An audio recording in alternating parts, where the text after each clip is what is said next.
Efsaneya Adonis'i. Efsaneya Adonis'i efsaneye ki Anadolu'ya Ledibeku Mezopotamya beji u çafkaniya ve xodigiyine hatta deru dora başure bahras be. Ve gotine ki din a mitosa kibele u atisiye uluser ah u adaniyeye. Angoluser bereketeye. Ev mitos bu ye mijare gelek helbest u çirokanji. Ligor ve mitose binave simiyama keçkeki tihi asi krali Suriye'ye hebuye u xudavanda Afrodite'yi nıfır lekirne. Li nıfırın Afrodite'yi keçik dildikeve bavê xwe û dixwaze ku pê şabibe. Dadika keçikî bi feilbazî ve dixe nav paşila bavê wê û keçik deh şevan bi bavê xwe re radikeve, şeva dawî jê ducanî dibe.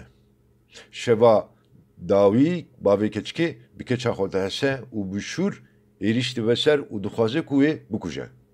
Lêbelê gunehê xudayan pê tê û ji bo ku bikaribin wê ji destê bavê wê xilas bikin ve diguherînin dara mûtikê.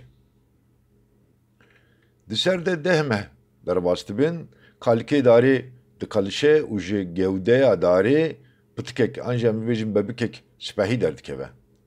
Afrodîteya bêdew dibe heyranê delaliya pitikê û ji bo ku wî xwî bike dide xwedawanda Persephone'ye.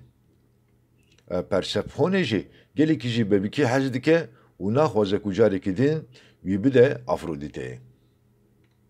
Li ser vê yekê xwedawend pev diçin û Zeus dikeve navbera wan. Li gor biryara Zeusî Adonis dê salê çar mehan di cem Persephone, çar mehan jî di cem Afrodîteyê bimaya û mehên dinyê mayî jî dê bi dilê xwe bijiya.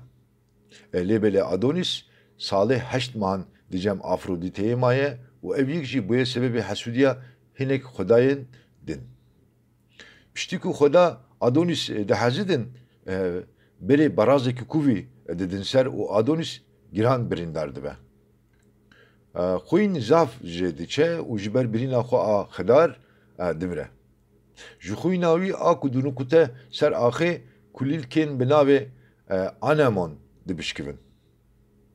Afrodîteya ku diçe hewara dildarê xwe strî di piyê wê de diçin û ji dilopên xwîna wê gula spî a xwedawendan sor dibe.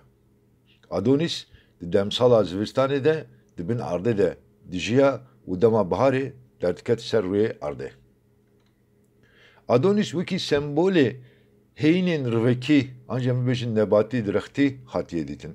Bi taybetî jî li Mezopotamyayê jinan wî hebandine.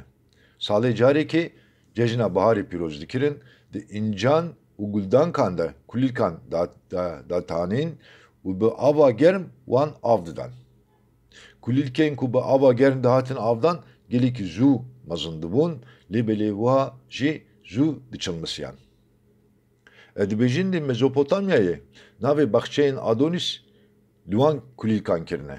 Jinên Sûrî li wan baxçeyan şîn girtine, xêriyane û gotine otonom Adonîn. Ango gotine ah Adonis û li singa xwe dane. Li gor hinek jêderan tê gotin ku çavkaniya efsaneya Adonis çanda Sümerî û Hititî ye. Peyva Temmuz a Sümerî di Yewnanî de bûye Adonis ku di zimanê İbranî de jî tê wateya efendî. Her wiha meriv dikare bibêje ku tekiliyek di navbera efsaneya Adonis û efsaneya Telepinûyê xwedayê bereketê Hititî jî heye. Li gor vegotinekê din jî Adonis di mitolojiya Yewnanî de kurê Afrodîteyê ye. Li gor hinek çavkaniyan jî dildarê wê ye. Di mitolojiyê de bi qeşengiya xwe navdar e.